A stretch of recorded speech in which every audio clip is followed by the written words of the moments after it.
fuck do you want from me? Loud voices in my head, it's filled with the screams. Everything in the dark, you get shot with the beam.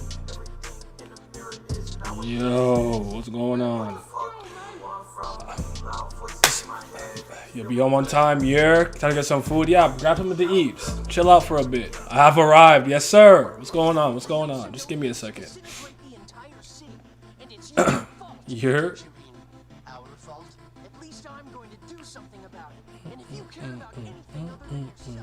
I don't need nobody, cause I'm inspired.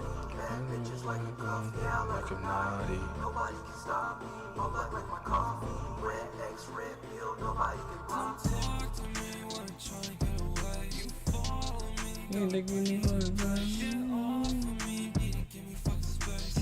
Up, gang, we here. We are here. I don't know why I don't stream more often, so that's why I started to stream more often. There's no reason for it. I'm like, live streams are fun. I like going back and forth with the chat, you know? I won't lie to you. Part of it is that I'm tired of editing videos. I'm tired of editing. I'm tired. I'm tired. Did you really? No, not like this. Not like this. Yes, it is. This is young Vincent Vanitas. It's Vince, you know, my guy. I'm not such a bad guy once you get to know me. Alrighty. Let's get into this, man. Let's do this. Hey. Wait, where's the page? Hello? One moment, please. Oh, there it is. I'm like, what the hell just happened? All right, y'all should be able to see me. What's going on? What's happening? I gotta pull the chat up on my phone. Actually, no, I don't. Actually, yes, I do. Shh. What do you mean something went wrong? Obey me. All right, we good.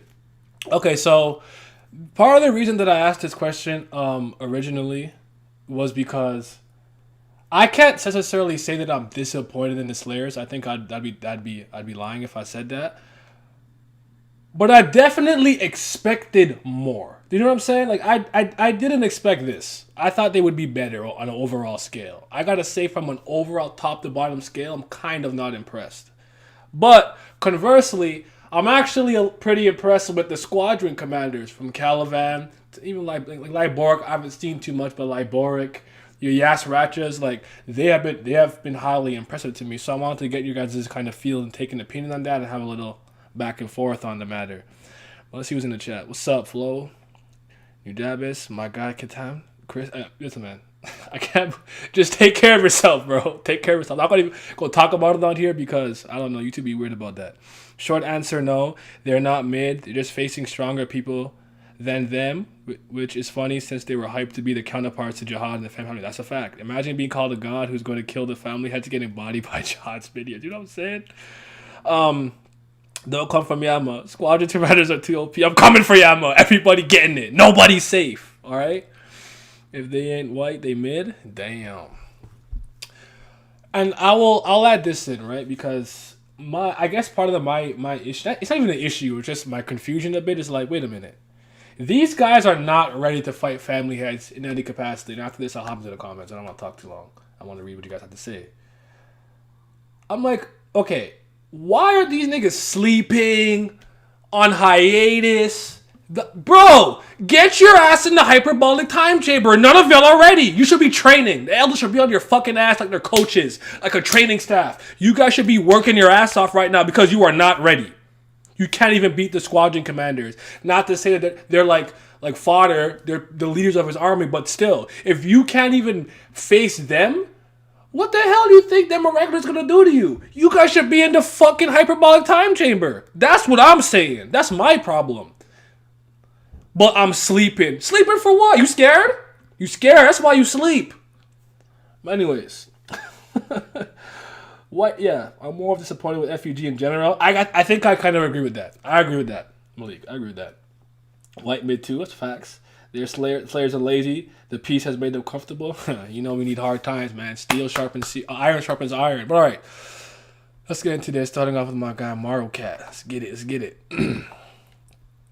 So, hold on. All right. Yama, yes. Okay, he is growing strong fast enough that I can't say he isn't deserving. White as a monster is Sophie. I mean, that's not a thing. But Karaka, love Karaka, but Karaka fell victim to the Worf effect too often to not be underwhelming. I think as of right now, the two that are obviously the most impressive are Yama and White. I'm gonna give the edge to White just because. Not because we know him longer, just because I think that since he's been complete, actually, he's been doing enough. Even though he has the mana, I need souls drawback. But I would argue he's been doing enough. Yama comes across to me as somebody who was simply a big fish in a small pond. And when he was, let's just say he got channeled to the ocean for whatever reason, he realized that he wasn't shit. Like the sharks, the orcas, the killer whales, if you will, are all in the ocean. Like, you're not a big fish anymore, you know what I'm saying? The problem is that when their supposedly impressive guys become a tool to hype someone else up without maintaining what made them great. See, I agree with that. This, people are not ready. They're all interfering with one guy who has a chance to be the family he has. Like, work on yourself. What's funnier so far, they're not even the most hype people in the organization, considering how bad Hanjin Sung has been. That's low-key a fact. He said, I'll build different. Sophie's an elder, yeah, I was saying. Okay, then she isn't counting and still strong. By the way, I probably should have added this to the question, so this is my fault, but you were allowed to include Bam there. I know he's a Slayer candidate, but I didn't mind if you wanted to include Bam, because I'll already obviously Bam, All right, that's what Knight had to say. You got a lot of likes here, hold on. Okay.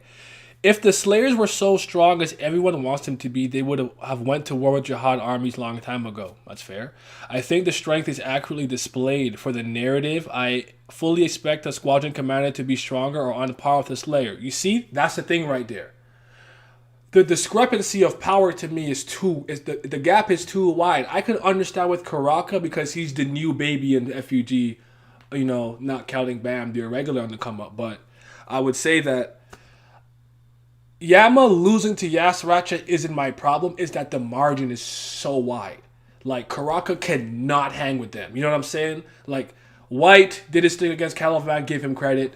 Like I said, he's been the most. Let me keep reading them. He must be impressive. It's not surprising that Jihad army has had a massive amount of exceptional talent as naturally as they have a larger amount of manpower. People expect the Slayers to be doing crazy things, feats. People expect Slayers to be doing crazy feats as Slayers. Equal family head, but reality is that we have already been told that the family head Jihad is on a different level entirely. The story has been set up so far for Bam to be the only one to break through those ranks. Conclusion. No, I'm not disappointed with the Slayer showcases power rise, but if we were talking about how they're being shown in the story, that's a different thing. Well said. Okay. That's fair. Yama is shooketh. Jinxon lost too. Karaka pretty much the strongest scout we've seen though. I'll take that. I'll take that. Yama is a surprise Pikachu against Yasracha, yeah. Yama is nerfed, though. Oh, because of the Fear Fang. I guess that's fair. I wasn't sure if that was metaphorical or literal, but I think at this point I believe it's literal. But well said, Knight. Well said. Unreal. King X. King. That's my guy. White is probably the most impressive Slayer if you want to count Bam, then him as well. Yeah, White's been the best. I'm sorry. I know I use White as an example, but I still find Kallavan and those guys more impressive than White. That's why I put White there, because I thought he was the best out of the three active Slayers we've seen. The Squadron Commanders are just far better and much more impressive with turns and power. Karaka is okay. He does survive a lot against opponents stronger than him. Giving him the moral victory, I'll take it. It's my guy. It's fine if the Slayers are weaker. I don't think it would fit the story well. If they were stronger, that would make the tension in its arc feel... See, I disagree with that. How would you guys feel, honestly speaking, that when the Squadron Commanders came through, right, and maybe White had to fight one, Yam had to fight one, it was like an actual seesaw back and forth. They were relatively even. Even if the Squadron Commanders were stronger, the gap wasn't so wide that we seem completely incompetent. Maybe the big picture takeaway is to show F.U.G that you guys have not been doing enough. The Jihad and Jihad Empire and the family heads do not take you seriously because of this. You're a fucking joke. You cannot hang with them. That's why they kind of let you do whatever. This is why they see Haigh-Rankers, obviously because they have Iraq Mazzino and whatnot, even though they may not, I don't know if they have the level of manpower or what they have here, but that's why they're seen more as a threat, because at least Iraq by himself is going to do something. So maybe this is the point. Like, F.U.G. needs to be better, stronger, more unified. Maybe under Bam's banner, they reform and they do better. This could be the whole point of this, but I would argue, based off how they were kind of presented, I'm just not impressed. That's all I'm saying. Didn't they want to melt down Bam and give the thorn to some Slayer? Looking back, what the fuck?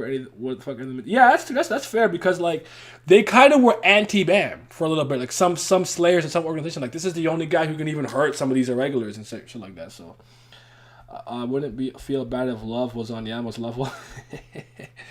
No, we're talking about me or Love. I'm with that. Yama is nerf, but still. Big Dex, I am disappointed in them. Zahar's army doesn't care about F.U.G. for a good reason. Them morons are trash. Karaka White, Yama, Bam, all whack. I'll take Kallavan any day. Shit. I'm a Kallavan guy. 100 bands Kallavan, diamonds on my forehead, diamonds on my wrist, yeah. Right. Yolan Azul. I like Yama as a character, but as a Slayer, he has nothing impressive yet. Karaka is okay. I love that he has a loyal followers, which is in line with F.U.G's image as a religious group and his motives for being an F.U.G. So far, my favorite is White as a Slayer, but we haven't seen much of him as time as a Slayer. I love that he created an image symbol for the rebels groups in the tower and had a lot of followers just because of his activities as a Slayer. Also, his second generation are responsible for making F.U.G. the symbol of evil in the tower, and he fits the generation of devils perfectly. I believe the generation of devils, were they not the first generation? Am I off on that? I believe that they were the first generation of Slayers. They were. I think actually you might be right. Maybe they were called their devils or gods or something. But I'm gonna look it up real quick. Give me a second. I don't remember. Someone in the chat has it. You can tell me. Let's see. Yeah. Okay. No, the ancient gods. So you're right. The ancient gods were what they were called, the first ones, and then the second ones were known as demons. Okay, you got it. That's on me then. I had those backwards. You were right. Yeah. I mean, White definitely embodies that. Like, they're demons. What's up, Milios? What's going on, my guy? Didn't they train before the siege of the nest? Did they? I don't know. There's a big difference in being weak and being incompetent. The Slayers are not weak, but in front of Commanders, they feel incompetent. I can agree with that. The problem is when these supposedly impressive guys become tools to hype someone else. Oh, wait, I think you're right. I already read that. Do y'all remember the feeling you had when you first saw Urek or Gustang? Unless I get that, they all mid. Even Karaka's menacing presence initially, it doesn't kind of live up to what we're seeing today right now. Just got back with my food. Yes, sir. You be here. We still here. Is there actual power ceiling in which a high ranker or anyone can reach? Because the story has shown that each character has their limits. I think they have the limits, but I would argue that especially the current active third generation Slayers probably have not reached their ceiling. Yama has trained himself to this point. And then this kind of ties back into them wanting to be Doom. Like, Doom was top 200. Like, how? Like, you can't even hate. Like, I don't know. There's so much here. And I think we definitely need to have a conversation next about F.U.G. as an organization as a whole. And then I want to talk about the Zahar Empire as a whole. But we'll save that for another day. I want to have the guys and have a proper discussion. Milios, if you're around, I want you to come in for that too, actually. What does Kallavan think he'll be allowed back in the army for? I don't know, but maybe if he does something crazy, Adori might vouch for him. We can see what happens. So can any Slayer other than White actually get stronger? I would argue Yama, Karaka, because Karaka is like a baby. He's new. He's not whatever. Like, I think at the very least, White and the current third generation Slayers, I can't speak for the first generation, but I don't know yet. First is generation of OG living gods. Here's the thing: you have a title of a Slayer, you can't do anything to do right. The title's not worth it. I also believe the Slayers weren't the true top of FUG because the way Karaka began disrespected, which is understandable because he literally fights Urek Mazzino. I'm still placing my back on the Yale. That's fair. In my opinion, Tower God, if you're ranked higher than somebody, you're absolutely stronger than them. For example, Arya Han is the second strongest family head, but he fought Jihad countless time and lost. Here's my pushback on that. Fair. I don't think you're wrong to think that, but you have to understand that. Remember that the rankings are still based on three things, not just power. It's power, recognition, and influence. You could have a lot of influence and end up in the top 100. Maybe I'm lower than you, but I'm here because of just power. Like, you have to kind of balance all those moving parts. And I would argue that the story hasn't done that to the best degree yet, but there's room for improvement. But well said. Also, elders every time. Elders, okay. That's how EL. Like, I always had to rank from EL with elders, okay. And how are we supposed to deal with freaking Adori later on? Ivanka, most impressive Slayer, future Slayer. The Slayers are the strongest considering the leaders of the F.U.Gs. The first Slayer, Karaki, is weak because he's a new Slayer. The strongest ones are the first generation of Slayers. Facts. Yeah, we're in the tower is Pokken. Wait. Yeah, wasn't it Pokken? Like the Pokemon game, the Tekken one? I think his name was, like, I remember. When is your Uineko stream in August? Oh, I might start like day one, like August 1st. Like, I might start immediately with Simi. So, but I'm actually doing Higurashi first. I'm not doing Uineko first because Higurashi comes first, and I think it's called When Something Cries. I think that ain't true. What ain't true? I think the top 2 Slayers are stronger than the top 2 Squadron Commanders. It'll make more sense. Yeah, in the title. Yeah, wait, hold on. Sorry, I lost my train of thought. 1 second, East. I think the top 2 Slayers are stronger than the top 2 Squadron Commanders. It'll make more sense. Okay, so maybe what you're thinking is in terms of totality, if we take all the Slayers and maybe if there's more than 5 army cores and we actually match them up, let's just for argument's sake go 13 for 13. Maybe 7 of the Slayers are more impressive, or whatever the case may be, or eight of them to the 4. I don't know. So that's not a bad point. Let me tag Easton. I gotta join Discord. Give me a second. Go to SoundCloud. I'll drag you in actually.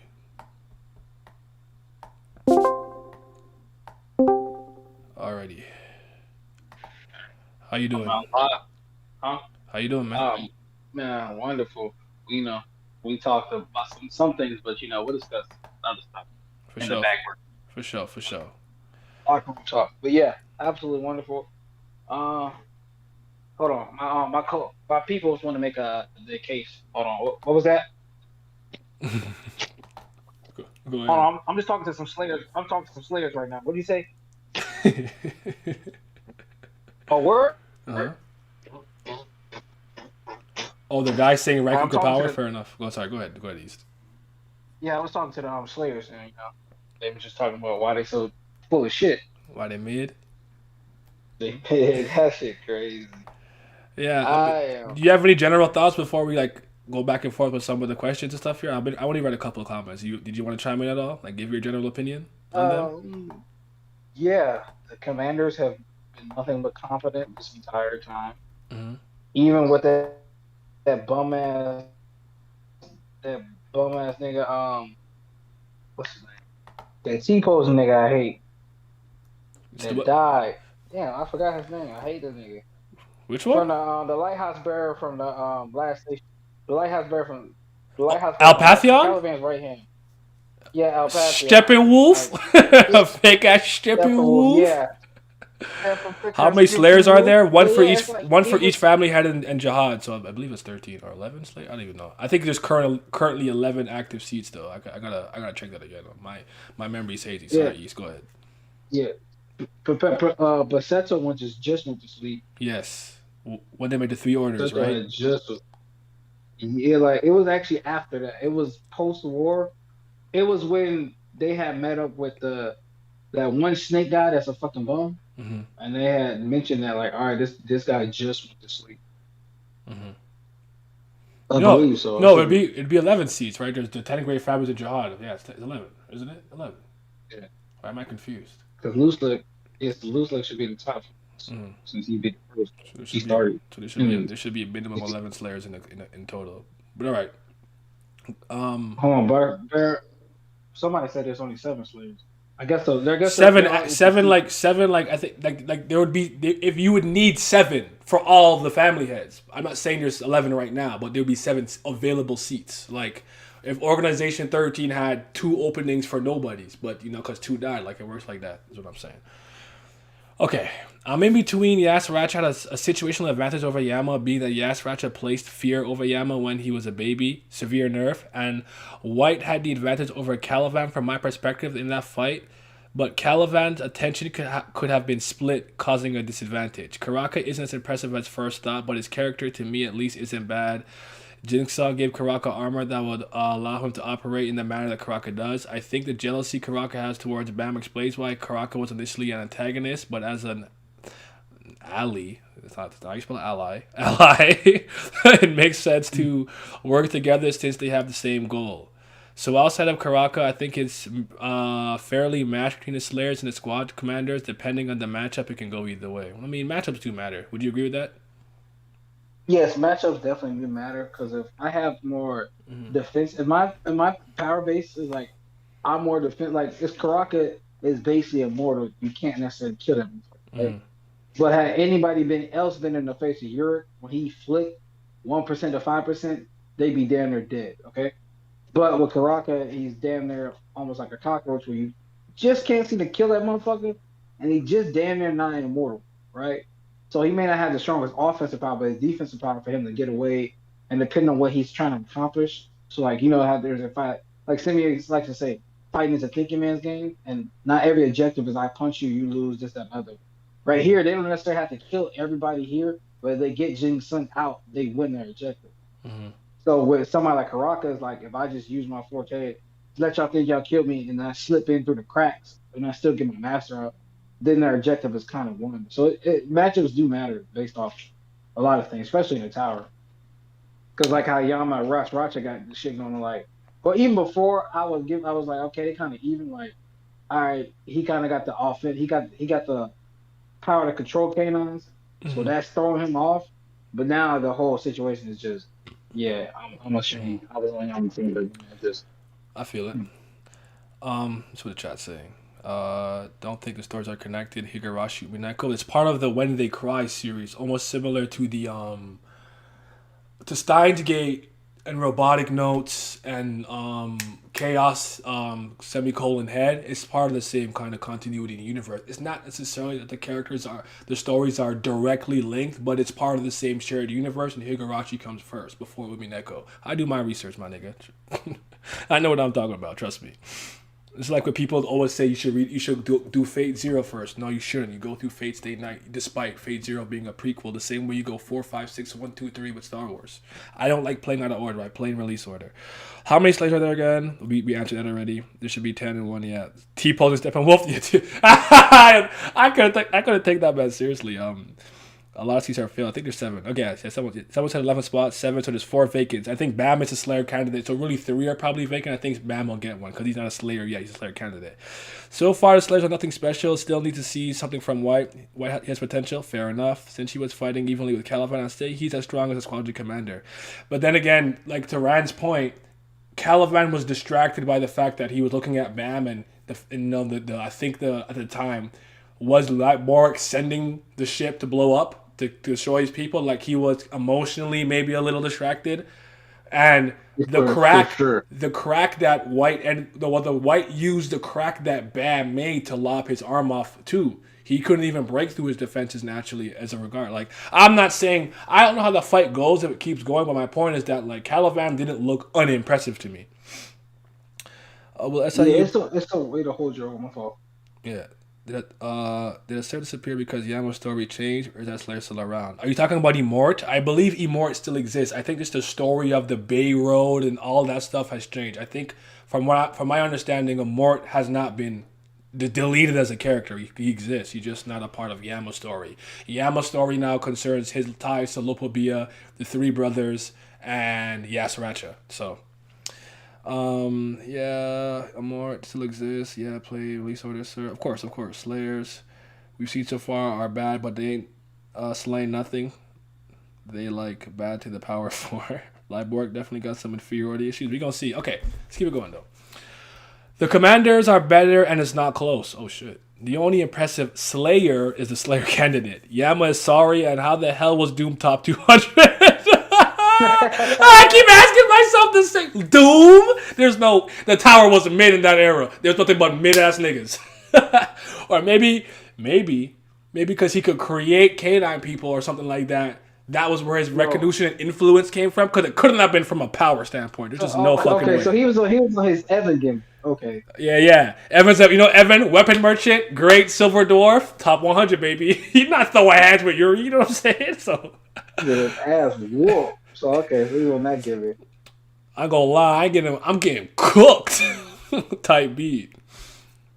Okay. I won't say the Slayers are weak, but when you compare them to Squadron Commanders, it feels like there is not just a power gap, but an experience gap. Slayers that we have met until now have mostly remained hidden, or like Karaka, you play with the regulars. But the Commanders, on the other hand, from what Yas Ratchet and Kallavan backstories have shown, have been continuously active in battlefields all across the tower. White displays a level of power that can rival a Squadron Commander, but has a limiter, which means he can never truly go all out or risk just emptying his tank. Then there is the case with Yama and Yas Ratchet, where the power gap was decided even before this ever began. Karaka is probably the weakest, but considering he is new to Haigh-Rankers power, he has the room to grow the most out of the rest, because we've seen peak White and we know Yama's peak transformation, but Karaka has to display or grow till there. All in all, the Slayers need to act more regularly, train more, and then they might start having a chance one-on-one conversation with Commanders. You see, you tapped into something that I really agree with. I don't know if you were here when I said it, East.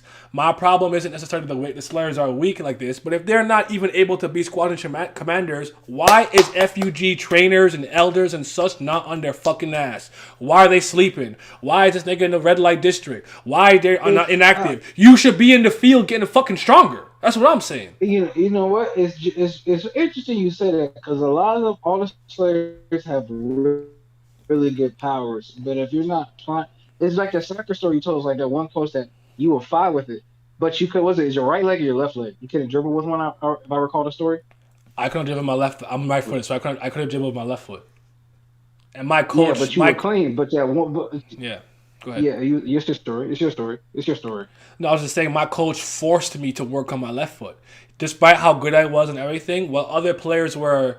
Okay, so like for anyone who doesn't know about football and soccer, like you work on your touches. So if I say you only have 3 touches, that means I can only touch the ball 3 times before a pass has to be made. So usually 1 to control, 1 into space, 1 for pass. 2 touches, 1 to control, 1 to pass.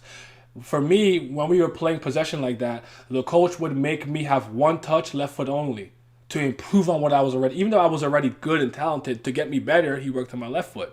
These guys are not strong enough. They should be training all the time. They should at least be going to battlefields doing Slayer type shit.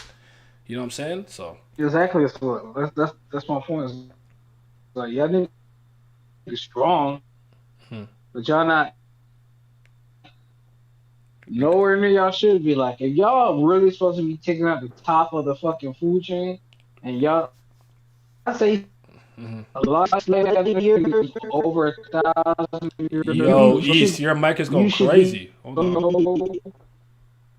No reason you should be shouting. All right, his mic going crazy. Hold on.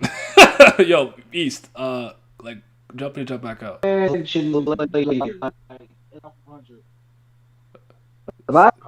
Hello? Yeah. Okay. Hold on, let me set this time. Oh my god, let me go. Hold on a second. Yeah, hello? Can you hear me? Yeah. Yeah, about social context. I'm better, man. Okay. Let me read the chat real quick. Flaming him? Yeah, I gotta get flamed, man. Like, Boric definitely got some inferiority issues because of his father. I could believe that. Maybe the split family thing. We'll see what happens. Kallavan didn't hurt White, though, so you gotta give him props, even though SC said they fought evenly. That's fair. Good point. Fair enough. In a gaming sense, Bam has true damage. It ain't that high, but he can bypass defenses like Kallavan dealing damage. That's true. Watch Bam bump Kallavan out the Slayer seat. Don't do this to me. Don't do this to me. I need Karaka to be great. Please. Just give me. Yama is not sorry. This way. I know Yama gonna clap Yas Ratcha. He's sorry right now. I ain't saying he's not gonna win eventually, but I still think it's gonna take the combined effort of the 3 brothers to take him down with Doom dying. Do you think and it's sad because at first I was like, nah. Oh. It's sad. At first I was like, nah, you give that Yama. That boy Yama can handle himself. But now I'm like, never mind. He down. Bad. Do you think there could be any other first generation Slayers left? Possibly a blue hole? That's interesting. This is why I like the concept of blue hole, because SIU for either side can always draw upon this unknown tier of strength for certain reasons. Maybe there was a Slayer candidate, an X Slayer, a Disgrace Slayer. There's all kinds of things you could do with that. So keep that in mind. You're low-key tapping into a video I already kind of made, but you'll see when you see it.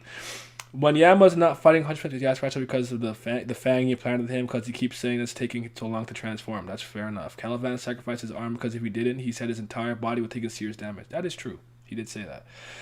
But once they reach the top, the only way they're going down instead of reaching greater heights is like Adori. If you ain't slaying, your title of Slayer ain't worth it. If we compare them to Adori, everyone is getting body except maybe the strongest Slayer, which probably will die if they can't get past Adori with all the Slayers. And Hitman Adori gonna put that work in. His mic is shaking from anger. I mean, all the Slayers, except Karaka, were in slumber before Bam came along. To your point, White has been damn near nonstop confrontational since the Hell Train. Yeah, and he's been doing his thing. But he was also trying to amass the power that he lost back, then got it back, did his thing on the last station, had the mana power like drain thing, and then came with the crown recently and he was showing out. So right now, you got to give White credit. Fair enough. And he's been feasting like crazy. It'd be fun to see Karaka show Bam his hideout on the 90th floor just to flex on him. Y'all deep in here today. Make sure to like the stream, show love. Miss you on Virgo Street today night. I was actually laid back and calm. I wasn't home. I know he sent me the link, but I wasn't home. And then by the time that I got home, I was already at to do the stream. But shout out to 45 of y'all in here. It's been a while since I've had that for a Tower God or something. I used to get 60 at one point. We were doing the weekly streams, I think, right? For the podcast. So I appreciate you guys a lot, truly. All right, David said, all I can say is I now understand why Jihad don't care about F.U.G. He spelled Wolf's Hung wrong, but it's okay. Wolf's Song actually has a wreck, a real threat. F.U.G. is sorry. God damn. Some of y'all not pulling the punches, and I can respect that. Story wise, it makes perfect sense. I do appreciate that some of you guys have taken it from a narrative standpoint and not strictly from a combat standpoint. I should have probably prefaced that in the question, but thank you for a lot of you thinking outside just combat. I appreciate that, because I didn't only just mean fighting. I didn't mean portrayal as well. Story wise, it makes perfect sense. They created a system to kill a group of people they know nothing about. Evident by the fact they are non-irregulars ranking higher than some family heads, so it makes sense that their actual power is nowhere near them. Them being with the second tier of Haigh-Rankers with the Squadron Commanders and floor rulers is perfectly fine. With the first tier being Bayek, Kodori, Looselek, etc. Plus we haven't seen all the Slayers, so who knows in the end. What do you think about that, East? I ain't repeating all that. I'm saying that to myself. I ain't repeating all that to myself. Okay, that's fair. We don't know exactly if Bayek Ryun is high because he's the leader of Haigh Song or because he's as powerful as he is. I think sometimes we do forget that it's recognition, power, and influence. I don't disagree with what you're saying to some degree. I just think that the gap in power is too low, and because it's so low, this level of complacency bothers me. If at least they were like, yo, we got them Slayers in the fucking workshop, in the sweatshop. We cracking the whip. They doing push-ups every day. They practicing their shinsu. All right. At least you're working on the problem actively. This is like when I see obese people in the gym. I never clown them, no matter how poor their form is or how quickly they get tired. They are actively working on the problem, and I'm proud of you for that. If you're not doing that and you're complaining, well, you're just a fat piece of shit. I don't respect you. I'm sorry. So, it is what it is. I like those names. 7-minute lectures. You be lecturing niggas for 7 minutes? The redeeming thing about Slayers is that storyline-wise, they still have a lot of power-ups of winning them, which keeps them interesting. See, I'm not a power-up guy, though. I like training, but fair enough. Bam and Karaka and Yama are going to be getting power-ups or growth in some way during this arc. I definitely see it for Bam. I don't know about Karaka. That one's interesting. I'll have to see that. Also, Kallavan and Yasratra are two of SU's best antagonists, so any cast is going to have problems compared to those two legends. The Squadron Commanders have definitely been booked so far. But, these semi terms, you know? It's a wrestling. I feel it. That's what the chat's saying. Honestly, Bam will probably force his Slayers to grill to the point where they'll need to drag him to this BS. I feel that. I want to see Bam get a crown like White. I don't think it's gonna happen. I don't know. I don't think Bam will be corruptible. because they constantly are saying, Bam, like they're like, Bam, you have the right to seek power, and Hodgins song is like, yo, I got this power to protect, but it made me a monster too. I think they're instilling, but then maybe through White's pursuit, this is them trying to make Bam fight against that nature. I get the theme here, and this could tie back to Rachel saying to know that the night is scary. So maybe there's some truth to that, but I doubt he'll get the crown. Maybe a different symbol. White seems like he's only putting in work. No wonder all the Slayers right now. He's the strongest. Excuse me. Speaking of Midori, she is who I want Bam to be with, just because of what Kuna Dewan said. Also, will be funny. I don't think Kuna Dewan said that. Wasn't it Ran who said I would be impressed if it was Midori Kun back in the day when they used those other translations? I don't recall Kuna Dewan saying that. But I make that that Midori is gonna fall in love with Bam. I'll make a joke all the time. It's not gonna be on Dorsey or Yuri. I always make that joke. White greater than Sanyama. That's interesting. Not gonna lie, I do miss 12 years of slave Bam, aka Juvio craze. Facts. I mean, technically F.U.G has to be a regular, so White greater than Sanyama. Ooh, you should read the Reddit post about how F.U.G is destined to fail because it's not organized like jihad in the religion. I mean, I read the blog posts. Not like I don't read them. I'm aware of this. It's splintered, but I guess I would argue what I thought, Marv, in my head was that at least each cell, so each like religious group, white religious group, Caracas, blah blah blah, they were at least organizing themselves from a selfish standpoint for what they wanted to get out of F.U.G. This organization to me just seems completely incompetent from the higher ups to the lower ups, from the head office to the fucking last player on the bench. They just seem completely incompetent, but that's a fair point. We gonna talk about it though. Combat wise, he ain't stronger than the family head, which is why he's ranked where he's ranked. I think he's higher because of the leader of White Clan. So that's how I think. I don't think combat wise he's as strong as them too. I agree with that. We're talking about Bayak Ryun. Yama the Goat Slayer after Bam though, even though just a candidate. Yeah, that's a fact. Alright, one sec. They weren't as competent under Liborg's command. Yeah. So yeah, just had the flashback. Wouldn't that keep Bam from getting corrupted? Yeah, I mean, unless the point of this is to show, like, people are saying this to Bam, but Bam is not above falling to the things that corrupt you when you're climbing up the tower. So the question basically is, will he be one of the few who could not lose himself in pursuit of power and climbing to reach the top? Or will he be just like everyone else? Or will he have to at least fight against it? The temptation is there, but he has to stave it off. We'll have to see. Well, White is chilling for me. He hasn't lost a single battle after becoming prime level. He loses power when he uses powerful attacks, but when he's least moves against Kallavan and barely lost any. Fair enough. Well, L was pretty much trying to sabotage them, bringing the U unit. K is going to make it an L and body him. Mark my words. White was keeping up with Kallavan, but do y'all think Bam could keep up with White? I don't know if that makes sense. I don't think Bam should be able to keep up with either of them. It just, the story is the story. F.U.G just hitting on Jihad with no plan. Honestly. What do they say? I don't know if you remember this. I don't even know the saying each. What's the saying? Like, a dream without a plan, or is just a wish, like a wish, something like that. Like, you think you're just wishing.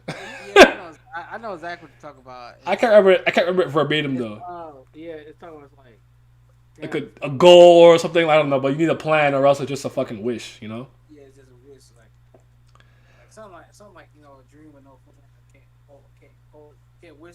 Can't wish to bear any wish or something. There's something along those lines.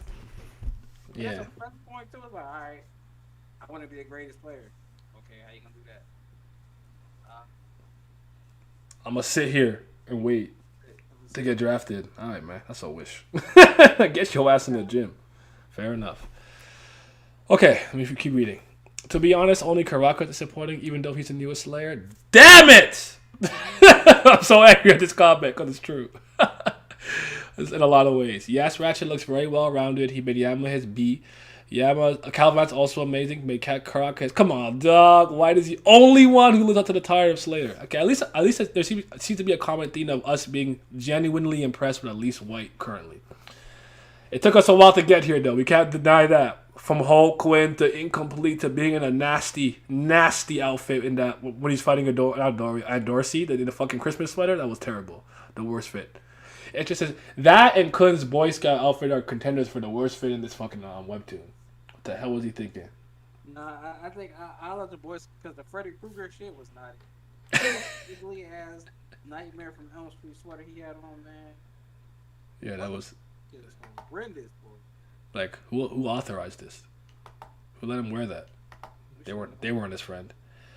The fact that Kel was gonna trade Yama for a Slayer much weaker than him is disappointing. White fought evenly with the Squadron Commander, so he's good. Karaka has good survival methods. He is also not disappointing. Yama was badass earlier in Season 3, but post-hiatus hasn't really showed much, so I'm waiting till the end of this arc to determine whether or not disappoints. That's a wait-and-see approach. I'm not mad at it. Not at all. The more I read, the more I realize how OP Jihad's army is. The Slayers need to bet it all on Bam at this point. So maybe, so you're under the pressure. So I guess that your thought process is that the perception, we're getting the actual reality of the perception of the army. So they're just far more competent than we probably were led to believe initially. That's fair. Because I would argue that I am very impressed with the Squadron Commanders for the most part. Kallavan was weird at first. Because remember when Kallavan came and he's like, "Your master is dead." Like, and Croc like, "Did you really kill him?" Well, that was weird. And he did obviously take a slight interest in Bam instead of just doing the mission. So you could argue that Kallavan came off as kind of incompetent, but we know he was a human collector. We know the training that he went through. We know how he got the essence of bravery. Like, his story, to me, overall, is not a story of incompetence, but he had that incompetent moment. But then again, he was punished for it. He was demoted. He felt the ramifications of his actions. By not fulfilling the mission, he was demoted to basically foot soldier. And now he's kind of trying to work his way back. But then again, if you have a foot soldier that fucking powerful, you'll be alright. See what Cole says. For me, I'd say they are still impressive, but don't live up to the expectations of being the family heads. That's well said. It also makes sense that since they're just powerful Haigh-Rankers trying to fully realize their regulars. And yeah, it does show that Jihad really has no reason to fear F.U.G, but I do hope that there is at least a few Slayers, not counting Loose Leg, that are around the level of a family head or have some alternative methods to defeat a family head. A contract, an ability, some type of special, I don't know, that would be item. That would be interesting. I'll be down with that. The Squadron Commanders have a much better showcase so far. Honestly, I think Kallavan, Lyborik, or Yas Ratcha might be able to solo all the Slayers we've seen so far. Karaka isn't even on their playing field yet. Gyama is getting shit on by Yas Ratcha, and even Bam did more damage to Kallavan than White, though I don't think we've seen everything from White. I also feel like people are sleeping on Lyborik too hard just because Kallavan said he'd kill him. I think I'm in that camp now, considering how much in my mind I downplayed Yas Ratcha. And in hindsight, I was so off on that I'm starting to believe that Lyborik is probably a much bigger threat than I initially thought. I always knew that nigga was dangerous. Some people kind of like shit on him, but I like, nah. Something about that nigga, homeboy. I wouldn't be calling all bets. I wouldn't be like doubting him or underestimating him. And plus he comes across as pretty cerebral, the same way that, like, Yas Ratcha is not. I don't know, like, cerebral is the word I would use to him, more so than I would say he's a bit of a trickster. You know what I'm saying? Like, he'll mess with you. You know. But he's smart. I'm not saying he's not smart. Let me finish the comment. I don't think Adori would appoint someone as Squadron Commander and Kallavan to replace him at that if they weren't strong enough. Not saying he'd kill Kallavan. I just don't think he'd lose. That's fair. I'm not mad at that at all. I lost the where am I? Oh, there we go. I lost myself. Let me see now. Yas Ratcha loves to dominate other species. Can perform full. Oh man. White killed 2 billion people. Legendary Haigh-Ranker status. Got defeated by rank 36 in the tower. Jihad Princess from his own family. Became the nightmare of the Hell Train. One of the most feared Slayers in history. Cut through the essence of bravery. Took Kallavan's arm up and catching Hemmings. I think Yas Ratcha is more impressive. I mean, yeah. I do. Totally do. From an overall standpoint. Let me see what you guys are saying. I'm sorry for anybody who got kind of saw that, because I've assumed it, but I've already confirmed certain things. Let me see what they're saying. Karaka power up, taking off his mask. Fucking mask off. He said the pandemic is over. Mask off. Now about full power. What's everyone's thoughts on the division commanders? Is that like the step under it? That's not Squadron Commanders. That's like your what? Your Ari, your Sharons, your Alpathions, your Fusil. If we're talking about them, I don't have any real opinion on them yet. If you're talking about the Squadron Commander like Kallavan, I'm impressed. Bam was their only option. I ask myself sometimes, does White really want to devour Bam, or is he pushing Bam to grow stronger at a faster pace? Because if White was only coming for Bam, I think the Ellis would step up. I don't agree with that. If Bam was only, I don't agree with that because it seems to me like there's a lot of discord. Like a lot of people didn't even think Bam could do what he could do, and he's doing it. And now they're like, well, maybe we need this. Like, and they wanted him apparently more for his title, not his talent. It's hard. It's hard to say. We need to really dive into the minutia of how these organizations truly work and function, or dysfunction, if you will, to kind of get a grasp on that. But I think it's a valid question to ask yourself. But I don't think White cares about FUG's goals in that sense more so than fulfilling his selfish nature and desire and to defeat his father because he wants to beat his father. FUG just provides him with the tools to do so. He's using them. I don't think he cares about the organization in the slightest. I think that was proved when he fucking bodied the girl and took the mouse to go eat Bam's soul. I think he wants Bam to use his powers because White comes across to me as somebody who wants to devour your soul at your strongest, at your peak. When Kallavan was looking dejected from the fact that he lost a lot of his all of his army, he basically said, "I'm not going to eat his soul like this." You know what I'm saying? So, yeah. If he was a true trooper, then like he'd be right there, right down to do it. Mhm. Like I'll take him out, but he has his swordsmanship ways and shit like that. Yeah. Can SIU pull one under us and kill off White and flip the concept of Slayers as positions being more easy to switch? I mean, it's not impossible. What do you think about Loose Lake and how he views FUG as an organization? I wonder why he is inactive. I don't think he has control over this organization. I think he's lost the reins, dude. That's my opinion. That's my best instinctive guess. It's gotten so big. There's too many reindeers. He can't hold back the sleigh. He can only control maybe a couple, but there's just too many running at full speed on all directions. That's my best guess. FUG in its current state can't really get anything done, so they'll need to figure. Yeah, it was Bam. Yeah, I totally agree with you with that. Bam will be the one who reforms and gets them to kind of follow under one banner, one goal, one moniker, one. We defeat the family heads. We defeat the Jihad Empire. Like he'll be the one who reforms FUG. Dreams without goals are just a wish. Yeah. FUGs are just clowns on Twitter trying to cancel Jihad. I like that. Anyone who feels Loose Lake will make his appearance after the Power Reunion said Loose Lake should not get involved. Oh. I'm with it. When Kallavan broke Jensen's arms and was about to kill him, I knew he was raw. That's a fact. I hate how people actually want Bam to keep up or beat White. It makes no sense for a power standpoint. If he beats him with help from someone strong in a tricky way like dispelling a fused... Dude, is there more here? I think Lightborg was a threat when he soloed the Hidden Grove. Man, fuck. Actually, you know what? I can't say that anymore because one thing I'll give Cha his credit. Cha has been, at least from a competency and fighting standpoint, he's been doing his thing. So let me not downplay them. So fair enough. Shit. I knew Lightborg was fusion spell. Fusion spell. There we go. I knew you wanted to finish that, dispelling the fusion spell. The thing about Lightborg is the second person we have come across that has two family blood in him. So that's true because who's the other one? It's just Anne, right? With from Eurasia and Gustang's daughter, number 7 princess who sealed away. I think she's the only two other split one we've seen. So yeah, just about. Yeah, as far as I can remember, that's the only other hybrid mixture we've ever seen. Mm-hmm. And you've seen what one of those motherfuckers can do. Honestly, that's why I said this motherfucker dangerous. First of all, the low Pobiet, them motherfuckers is dangerous on their own already.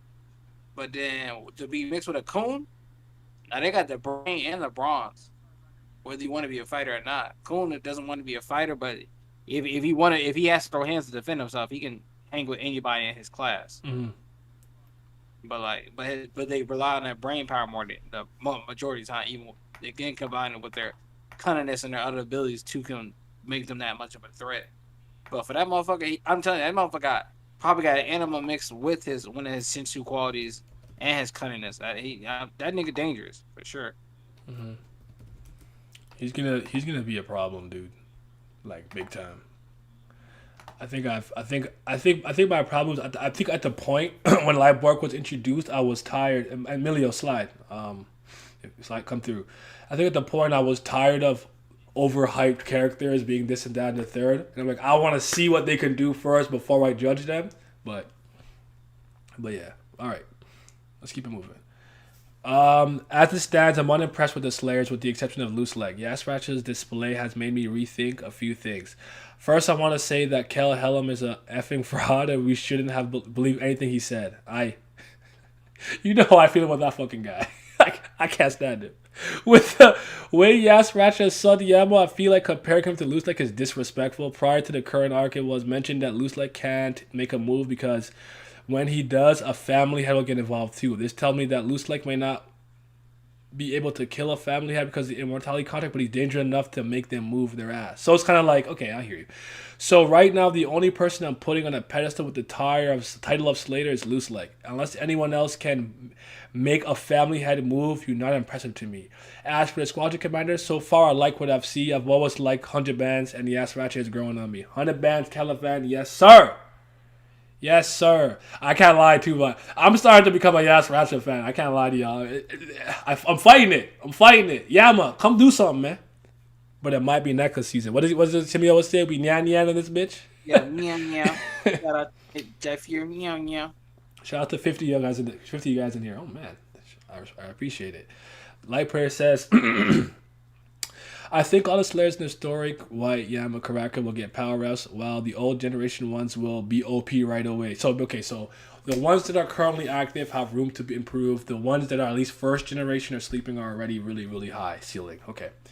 So right now, they're not that impressive, but eventually will be. Army Corps commanders have been fire from the start, though I'm sure Yas and Kala are not even the strongest ones. And I agree with that. 100%. Yo. What's poppin'? None. Chill. My God, what's good with you, man? I'm good. I just want to say one thing. Go ahead. Yeah, I'm going to get caught. But, yeah. It's not going to be a fair fight. I even said something about it like originally. I was like, he has beastification. And then it showed you Hasacha having beastification. Yeah. They're fighting each other in base form, and in any shonen, you know when somebody is fighting each other in base form, that's pretty much what you're gonna get once that multiplier adds on to it. That's a fact. We ain't see Yazracha in beastification form yet, or we don't even know if he have it or not yet. So I think people gonna be. I think he's made it clear anything Yama can do, he can do. I think he's made that. Anything Yama could do, he can do better.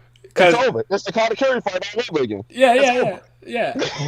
It totally reminds me like when Harajuku can use beastification, that's when in my head I'm like, oh, wait a minute. I said, wait a minute. I started thinking about Yasuracha off rip. But you know what I don't know if you see me say this, but you know what I knew Yasuracha was about to dog him? I think Yama used external like canine transformation, right? And then Yaku's like, you know what, that's a good attack. But do you think I'm trash? Or did you really think that was gonna work? And I'm like, oh shit. I know that feeling. When you're playing a video game and someone tries something super unsafe on block, and like, did you think I was that trash that you were gonna hit me with like a turnaround falcon punch? Or did you think I was gonna work? And now you're offended and you sunned them. I'm like, yeah, he's done. He's over for him. That's what I knew. Predictable. I'm about to eat good tonight. That's exactly when I knew it was over for him. So, but yeah. Yeah. What are your thoughts generally speaking though? Like, how do you feel about the Slayers in general? Are you impressed, unimpressed? You somewhere in the middle? I would say when Karaka was like the main one that was kind of like lurking in the shadows, doing his thing, poking, basically sending the goons at JVG. Mm-hmm. I thought the Slayers, like, they had a ton of influence, especially the way that they was treating like JVG when he was just a candidate. Yeah. I thought they had a ton of influence, and that they were basically like those in the underground that ruled the tower. You know, the 10 great family leaders and all that, they rule it above, they rule it below, mm-hmm. like on some ish like that. But after a while, White was introduced, and then we seen how he was pretty much cast from grace, and also how he operated. Yeah, I was like, all right, cool. That's an interesting concept. And then I seen White, how they developed White over time. Like his progress to get power. That was pretty interesting. That was pretty dope. I agree with that. And like where he's at right now, I think he's probably the best Slayer like in representation Easily. right now. I agree. Because when Yama first came, the fear aspect of him, like if you fear him, you can't beat him. If you fear him, he washing you. He dragging you through the ground, getting that dirt all in your head, making sure you get some ringworms. Then he gonna bite you in your ass, and then he gonna cast you into a cage and just let you be. And that's a fact. Like I thought that was pretty dope. And then over time, when they did what they did, the whole switcheroo, send him to the wall of peaceful coexistence, and then he fought against the cat. I was like, all right, cool. Yaz Roger's just making you hit yourself. He making you look stupid. All right, okay. I didn't at that point. I didn't doubt Yaz Roger or anything. I didn't have any doubt. I was just like, Yaz Roger's gonna be a problem. I was a Yama stan. I was standing. I won't lie to you. Yeah, I'm like, Yaz Roger's gonna be a problem because he's doing the same thing that Doom can do, but he's doing it on a race that's not his. And then when we found out the bloodline relation to all that, and they're all just basically there's blood. I'm like, oh, it's over. Yeah. It's over. It's over. I think white is the best representation. I'd say second best would be Slayer candidate Bam, but that's only because Bam has done the most out of all of them. Bam has legitimately changed floors, so to speak. So it would be Bam, then next. Then after that, I'd say Yama by default. Because I'm only saying this because ever since Karaka became part of the harem, it's been raps for him. Like it's been over. He called it. You know my friend does often. He shows me the picture of Cha holding like a baby. He's like, "This is your man's. This is your Slayer." I'm like, "Yo, leave me alone, dog." Yeah, Man. but yeah, I think so, and I think those are the main ones that we seen because we didn't see Seto yet. So that's true. And Leslick is just like in the backgrounds now. Like he's the one that's just basically, all right, yeah, go do this. No, don't touch him. No, handle him real quick. Go put hands on him. All right, cool. We gonna calm down. Quarian, make Bam go fight. Make Bam go fight that dude real quick in the little gauntlet. I want to see what he do. Yeah, we gotta bring back GVG for real, bro. Yeah, I need. What about the Squadron Commanders in a general sense? How you feel about them? How they've been portrayed thus far? Squadron Commanders. We talking Laboric. Yeah, Laboric, Kallavan, Yaz Roger, like those. And Yaz Roger. Yeah. In all honesty, I wasn't feeling Kallavan at first. He grew on me. Like I hated his guts. He just grew on me. And I think people ain't giving Laboric credit. People are doubting him like crazy. They think that he can't do anything.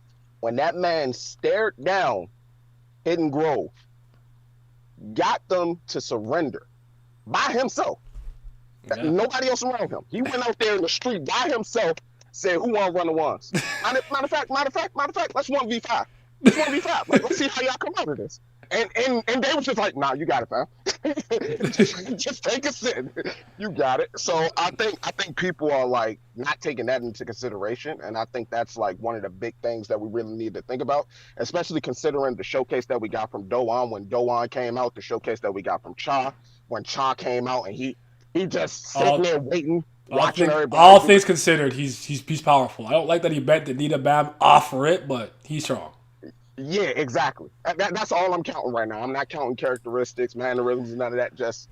No, I give Cha a lot of credit because even when Kendrick used beastification, he's like, "Oh, it's like K9 transformation, bet." like in his head, and he was able to discern immediately that Hatsu wasn't being controlled because of the blade, because of Donghei. I'm like, "Oh, all right, this guy is clearly experienced," So. Because I thought that maybe, I guess I was surprised that Han Sung-yu wasn't having those type of thoughts when he was fighting against Haracha. He's like, I guess I'll lose. And I was like, I'm doing this. Like, oh, okay, now I win. Now I know what's going on. Because he told me how to win. And he made the black hole, acid black hole, so. Yeah. But yeah, okay. Let's keep reading. Let's see what I want to say. You just chime in when you want to. So Alexander said, makes sense because if they were stronger, they would have gone to the war in the last 15,000 years. Also, the fact the matter is they need Bam. No one in F.U.G can actually kill a family head's because since you're irregulars. I don't know how you feel about the immortality thing, because the way that I am and the way that I've thought. Actually, hold on. Keep talking for a second. One sec. I'll be right back. My doorbell just rang. Someone take over. All right. I'll tag in my with you, board. Milios. Yeah, I'll tag in with you, Milios. Shit. I agree with you with like work, man. For real. I was like, people was like kind of sleep on him, but I was like, hey, man, this nigga got like a little bit one too many family head combinations. A great family has lineage in him. Exactly. It's like kind of similar to what like they're supposed to be like. I can't remember exactly who it was because I'm far removed from reading a blog post, but it's supposed to be like somebody that Eurasia Back. and Yeah, the Reggie Eurasia Buchanan. head and I think it was Gustang. Yeah, They got yeah, a kid and yeah. like I thought Jin Sung was supposed to be like not Jin Sung. I can't remember that person's name, but it's supposed to be somebody that's supposed to be like the grandchild to one of them or something like that. Well, Jensen Like is the grandson of High Urine. Yeah. yeah, And I can't remember it. Yuri's also like the spitting image of. Oh, of you know what? Oh, you know, I know what you're talking about, Milios. The RE, not the RE, not the ones with the blue eyes. The not the not the RE home, the REAs. Because you know, I Might can't. be, Yeah, the might ones with be. the blue, the ones with the blue eyes. They had High Urine and the family had for that one. They had a kid. They had twins, two boys. I remember Oh, now. They yeah, had two boys. I They know had you. two boys. Yeah, they had two boys. I know you talk about. Yeah, the Two one that's a twins. pacifist. Yeah, yeah, they Yeah, had two twins. I remember now. Those two had two twins together. yeah, They basically run hmm the family after her. Well, you know, they yeah. run the family because you know, the family has don't give a fuck. Fair enough. The question I was going to ask you is about the immortality thing, because I've held this belief for many years, right? Mhm. I think there's somebody who is like truly immortal, and then things that are killable, right? So here's what I mean by that. I think there's two ways to look at it, because I don't think immortality is actually necessarily an advantage, right? I think it could suck if you can't die in a lot of ways. Just Yeah. because somebody's immortal doesn't mean they're unbeatable. Doesn't mean you couldn't dismember them. You can't seal them. You can't just beat their ass unconscious, beat their ass numerous times. Sabretooth beats the fuck out of Wolverine on his birthday all the time. Like, and it goes on with his day. Can't kill him, but I'll beat his ass. Like, I could do those things. Like, I don't think immortality necessarily means that you're untouchable. No one could blah, blah, yada, yada. I know the contract also makes it that in-tower inhabitants can't especially touch the king. It's a little different. The rules of the tower means Yeah. that if you are not a regular, you can't even attack him. That's different. But I never thought immortality necessarily means that you can't be like completely, you can't be beaten, sealed, locked away, whatever the case is. I don't see it as this I don't know, this advantage that cannot be overcome. I don't know how you feel about it. Me personally, I mean, just reading other mediums and all that and seeing like how they define immortality, it would all come down to like what the writer believes immortality to be. Is he That's fair. thinking true immortality with eternal youth? No diseases can harm you, You could no weapon can heal, harm you, healing or anything factor. like Yeah, that. okay, that's fair. Yeah, healing factor and all that. Or do he think you're just like immortal? You can't die, like on some heat on type ish. He couldn't die, but blew up the pieces, drop them in a hole. It's a wraps. You done. Someone Like told you me don't he gotta died of worry. hunger after the fact, though. I don't know if that's true though. Did he? I don't know. I didn't hear that. I don't care. It's Naruto. I don't give a damn. I don't know. I don't care if it's But true or not. I yeah, just heard that after the fact. But fair. no, no, no. You could. But yeah, like, is it like that, or is it like with the angels in Supernatural, where they're immortal and the only thing that can kill them is their own blade? Is it something like that? Mm. I think that works. But hmm? Oh, oh, No, no, no. You oh. good? I think that works in the way that the way how the thorn works for Bam. This thing that could kill, since Henry you could kill the administrators, but that's not supposed to be able to work. Since it's Hmm. something out, it would have to be something out. Since they're from outside the tower, it would have to be something outside the tower because they said residents of the tower can't kill him, but the irregulars are supposed to be able to kill Jihad. But since so I have to so just, I guess that's kind of like in the same sense how their own blood it has to be a special type of weapon. So a special person, a special material from outside the tower, since nothing inside the tower is capable because of the rules. I think you on to something with that because there is the whole thing with the prophecy and the thorn, and Ryu dropping the thorn on the floor of death. And we don't know exactly where the thorn came from because the thorn itself is shrouded in secrecy and mystery. So Back to the immortality thing though. My whole thing is, if we go by, let's just say we go by the blog post right now, right? So if we go by that, we know that there is one imperfect immortal amongst them, and that's Hindola, because his is solely dependent on his He descendants. gotta fuck. He gotta fuck to stay alive. Pretty And much. that boy fucking for his life. My dude He's gotta not get like- that bong bong juice all the He- way out there, yo. He's not like Edwin. Edwin just be kinging because that's his name. Yeah, Edward can do it for fun. He doing it for his life, son. Exactly. So I think there's probably going to be like different, and I talked about it a little bit when I was reading it. Me personally, I think that it's going to depend. It's going to depend on which person got the immortality and what their own restriction or requirement was for it. Because like let's just say for like when we talk not talk, but when we seen LaFave get her special item from a guardian, right? Mm-hmm. It had a restriction to it. She can only shoot 3 on, I think is what it was. And every single time something happens with a guardian involved, like some sort of thing, like some sort of, let's just call it a wish, there's always a restriction to it. There's always something that limits them. Mm-hmm. Right now, it's nothing inside the tower can harm you. So got to be something outside of the tower. Or no inhabitant of the tower can harm you. So it got to be somebody outside the tower that got to come, put the knife in, twist it, make sure you drop dead. But I think that there's going to be another restriction that's there once we get there. And it's probably going to be revealed later on. But in terms of immortality, I don't think it's true immortality. Okay, that's fair. Yeah.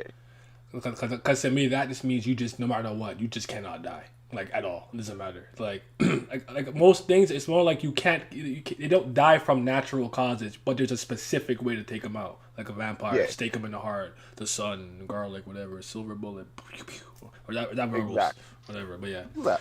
All right. JDB says, well, they aren't first generation Slayers. Those guys are probably getting strong or on the commander type level. And with that being said, Kel Hallam is a capper! And you have to really see the other Slayers. We got Sophia the Needle. We don't know how strong she is in a fight.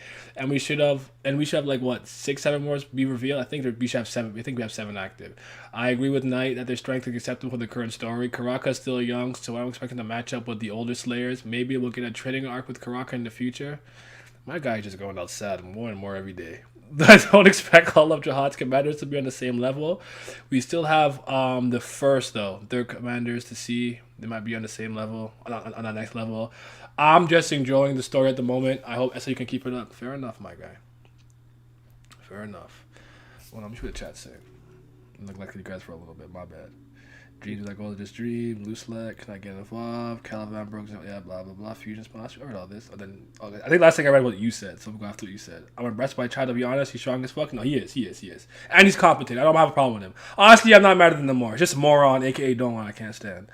Isn't the low PBF family head of furry? Sounds kind of mid. Hold on now. Sonic Fox kind of nice at fighting games. Was he wrong? I ain't gonna lie to you. Y'all gonna put some respect on his name once he finally come out that joint, yo. He gonna have the Goldberg music playing. He gonna step out there in the ring. He gonna come out there and F5 your favorite character. Yes, Y'all gonna be hurt. Yes, sir. Neko season. This is how we started off. Yes, Ratchet just saying to Yamo, you're not that guy, pal. You're not that guy.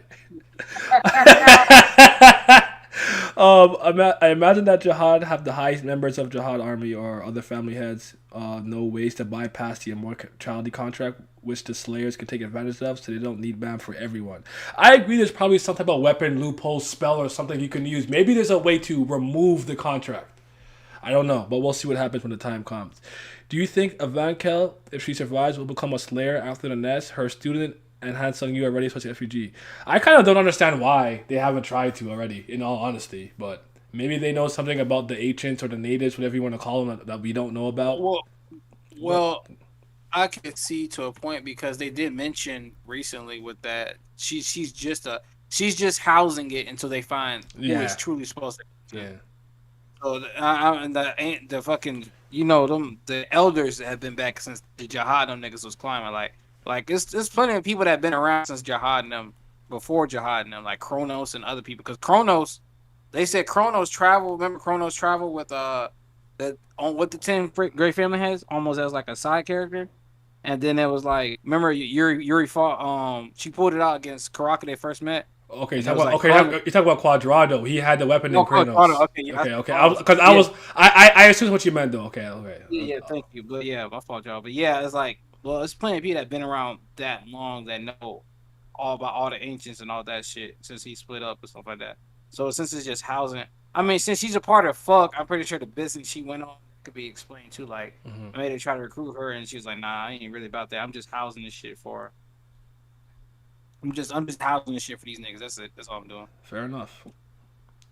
All right. Victor says, although I wouldn't say the Slayers have been disappointing, rather I still enjoy them, as I didn't expect them to just wash Squadron Commanders, but I do believe the Slayers will have more narrative purpose instead of being powerhouses that will fight the family heads. Interesting. Follow-up question. We definitely now know that there's a reason behind the Jihad Empire don't sweat F.U.G. That's a fact.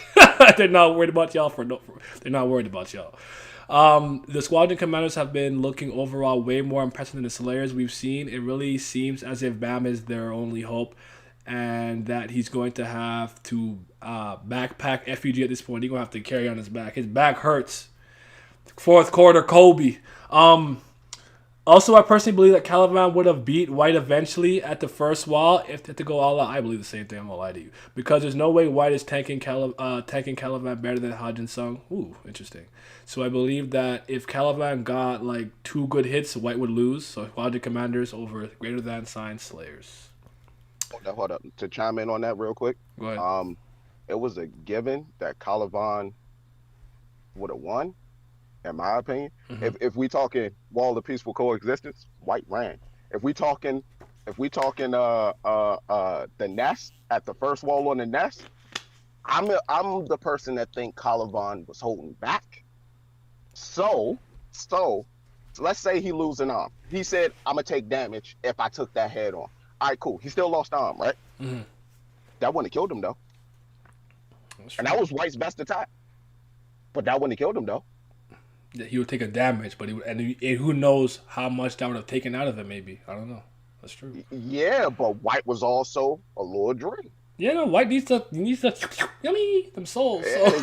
So and we seen what Kallavan did right after that. He made a energy arm, yo. Yo, the essence of bravery arm, bro. Exactly. Kallavan would have washed White, yo. Oh man. In my opinion. My bad. Go ahead. No, that's fair. Yama all bark and no bite. Damn. If you think Avanka survives to become a slayer after the nest, I mean, yeah, maybe we'll see. Personally, really excited to see Bam. Go ahead.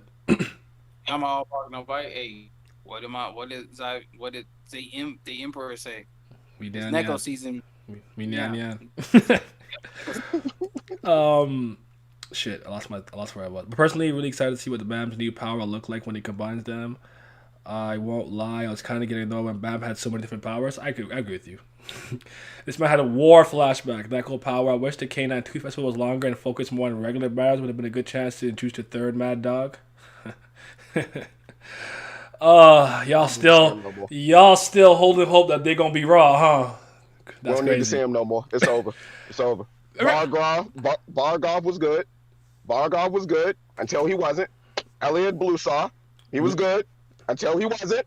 It's over. We don't need to see the third one. I just remember when Vagarov showed up and I was the only one not excited. I said, I already know Bam washed the other one. He's not hanging with him. Stop it. You guys were all excited. Well, it's not you specifically, but Simeon's been, no, you don't know. The Blood Tamara. I'm like, all right, you guys see what happens. And look what happened. Yeah, they're not ready. Fuck them hound boys. I went straight off of design. No, he looks cold. He looks cold, dude. He looks cold. Like, oh, man. I was like, yo, my dude got horns. I found out it was dog years later. I was like, my dude got horns. I was like, oh, this is about to be. Thought that dude would just look. I was like, oh, this is about to be good. This is about to be. What the fuck are you doing? What are you doing? Somebody asked you if your favorite character Vagarov's gonna come back. Are you still waiting for him? Nah, What was that? Hillis? Yeah. We already know it's over. Bam just looked at that man like he was a nuisance at the beginning of season 3. It's over for him, yo. He's It's like, over for all of I guess I'll just take the hit, whatever. Kallavan felt menacing when he came, but had a god awful haircut, so I always laughed him off. But look how far he's gone. He also looks like he's been in the gym. He looks more swole to me now. So, Borg definitely stronger than Kallavan and Yas Ratchet, but that's just headcanon. I mean, I don't think you're necessarily crazy to think that due to the family ties, especially if you want to go straight off of like potential based on family affiliation. I don't know if he's a direct descendant. I don't remember if you know that or not. But yeah, Chad's called him when he's sick. He wasn't a massive simp. That's a fact. Liborica 2 family squadron leader. He got to be a beast. Yeah, and then Yas Ratchet's commanders and backstories to show more of Yas Ratchet. I think Borg's story will show some of Dory. That would be dope. Chad and Dowan were already sealed when Boric captured Hidden Grove, so I don't think that matters too much. Is that true? I don't know if I remember. Okay, They were. It still don't matter. They are still part. He still captured Hidden Grove, and Hidden Grove was known to be a menace. Just because your 2 sluggers are taken down, that don't mean that your feet don't count. They were injured. So it don't count. That ring don't count. Nah, it do count. It do count. He brought them in. The rings I are don't ring. want to hear that. Rings are ring. Exactly. I will say you could talk about the minutia of the battle, but W's a W. I want to hear it. That's what I will say. Exactly. Borg was directly under the Supreme Commander and had to become a squadron commander. That man got a demotion. How do people think he weaker than Kallavan? He even told Kallavan to come at me. I mean, we'll see what happens. Arihan, not Ariye. I just got here. Just came to say no, the Slayers are not the mid ones. We all know the hitters, like the weakest, might be Karaka. No way they mid. If a regulars can bypass the Immortality contract, how come Arlene wasn't able to kill herself? Does that mean that taking up the contract somehow bound them to the real certain extent? It's possible. It's possible. That was E-Sync and things confused. They have a similar name. Remember, we never used to know how to say it, so we were supposed to say like Adi.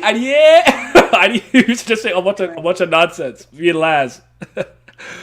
You know the last stream about Hansung, and what bothers me is Hendo Lock why he got an immortality contract that is more ass than the family heads. Why he has to sacrifice. It must have been a reason. Maybe he didn't agree with it. Maybe amongst the 10 great warriors to some degree he was an outcast. There's so many reasons why he may have not gotten the same privileges. I think it was a punishment to some degree. Maybe he didn't fuck with Jihad. He's like, yo, fuck you. And he's like, I bet. It was in the blog post, but I don't know how canon the blog posts are.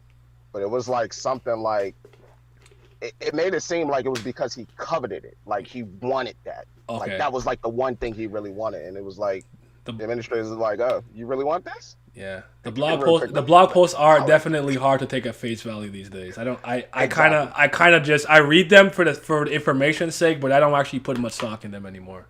Yeah. Like Raiden said, there are fates worse than death. Hey, shout out to Mortal Kombat. You already know. Cars from JoJo. That's a fact. That man got banished to space. Jesus Christ. Jinsung mentioned that rankers who live for a long time can suffer mind-related issues even though they don't die via age. And one of those apply to immortal people in the tower. That's not a bad point. It came from plot. Do y'all think it wasn't just Hendo Lock? Blood Matter got a contract with a condition? I can't think of why he'd be singled out or why V. Maybe we just talked about this. So I'm talking about change, maybe due to contract. Hendo absorbs life force to stay alive, and he's less of a leech than Rachel. Hendo Lock was scammed. That's a fact. He did not take the deal at first, though. I think that's what it was, maybe.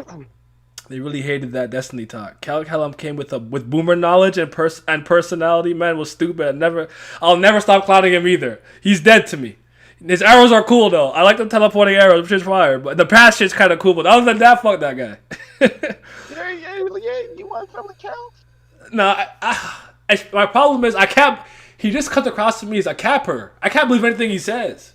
Like having seen Yama get the way he got destroyed, I'm like, is he as strong as the third generation? Why believe that? He's like, he came with some destiny path, blah blah blah blah blah, and then he's like, oh, you got played. Jihad knew you're gonna come in. Oh, what do I'm useless. Go without me. I'm like, oh my god, this guy's worse. I hate him. Can't stand him. I mean, when you messing with a Destiny Weaver out here, yo, then you bound to trip up every now and then. That's what I said. I mean, every single I damn said game. they had an observation hockey battle where it's like I saw the future, but I saw the future that you saw and changed it. But I knew you saw the future that I saw, knowing you were gonna change. Like Jaha was just like 65 steps ahead. Though that's how yeah, he saw like 25 frames ahead. Like that's how I saw it. He got played. Colorado, you mean? Yeah, okay. I'm paying much crap to the chat. Friendship ended with Slayers. FUGs and mentors are my best friends. You want to negate the contract? Ask the freaking administrator who made it simple. Then bam, when the squad reached that floor, we will know. Who will be the family head that the van kid will be targeting? Don't make sense for it to be a Slayer. I mean, I guess a lot. I guess yeah, each one of them do have their own target. I don't know who. It'd be interesting if it was the Yon family. It'd be finally interesting because of the fire thing. I don't know if I'd hate that, but fair enough though. Yon probably said, okay, well someone already said it. That's true. I mean, did something his best attack. Kid Kallavan that mofo's just took up his like I got a little hole in my stomach, but I'm about to take these hands. I actually thought initially he ripped his hands off. That's what I thought he did initially when I first saw that. I wonder if Batman is stronger than Adori was when Adori was a regular, since Adori was known to fight Rankers as a regular. That's true. I probably think Bam is just because he's in a regular probably has an advantage unless Adori is really and Anne are like the two exceptions of like in tower inhabitants that really have like an irregular's growth, even though they obviously won't be able to do what regulars do just because they're like Neo in the Matrix. It's just a little different, but fair enough. All right, let's keep reading and finish this off, and then I've been here longer than I thought I was gonna be. White's cool. Karaka will hopefully get stronger since he's young, and I expect the first gen to be top 50 rankers, so I'm not too worried. Not mad at that. Simple, straight to the point. FUG have corruption. Right now, FUG chose people based on their background and what they can take from, which is disappointing since their goal is to take down a group of gods. This is the only reason why Jihad Empire is not doing anything against them, because it's laughable. Even Iraq was not oppressed by them. FUG needs a leader, to be honest, that can shape them and lead them to the goal. I think that's I think the reason why loose like first generation slayers with many hidden powerful beings are inactive because they are waiting for someone, aka the child of prophecy. And squadron commanders are impressive. Current slayers are actually growing and evolving more like kids or babies in general. This is why this war is just a warm up and will make these children a real slayer. Okay, so this is like this. So basically, you're echoing what I said earlier, where I believe that there's a possibility that the point of this is to show FUG like, hey, put them niggas in the gym. They're not ready. They gotta work. Yeah. Okay. I mean, hold up. To that though, how many of them do you think are actually gonna make it out alive though? The slayers? Just everybody that's there in general. I think Doom is dying. I can't gonna lie to you. I don't have any real in story reasoning to believe this. I just have a bad feeling about something happening to White. I don't know if he's gonna get thrown back to Whole Quinn or something, but I have a bad feeling. I won't be surprised if White don't see the end of this arc. I'm not gonna lie to you at this point. Hey, you know what? He took on Bam. That's exactly what it was. You chase it, Bam? Yeah, you're cooked. You're cooked. But they got so much at stake right now. He decided he want Bam at full power too before he beat his ass. I'm like, yeah, you might be cooked, brother. Yeah. Think Sophie Turner's going to get involved because he killed one of her progenies? Oh shoot, I didn't think about that. The little holding hand twins, motherfuckers. I guess actually, yeah. And honestly, it would be interesting to have an elder go down and see what that does to the organization. How they? So I don't know. You think she's going to? I was going to say that she lives, but she's she's the catalyst. I say right now after his arc, it's hard to predict TOG, but I want to say if we keep Sophia around, or even if we don't, we take this to loose leg. We take this to start getting to see, because now like, all right, we got Jing Sun back. All right, now we really attacked FUG and we really did some damage. Now Jihad really gonna be coming at us pretty damn heavy. And this is like one of the first times we've seen an elder. I ain't gonna lie. As far as fits go, that brown Dookie roll not it, bro. I expected more of a presence, for an elder. Mm-hmm.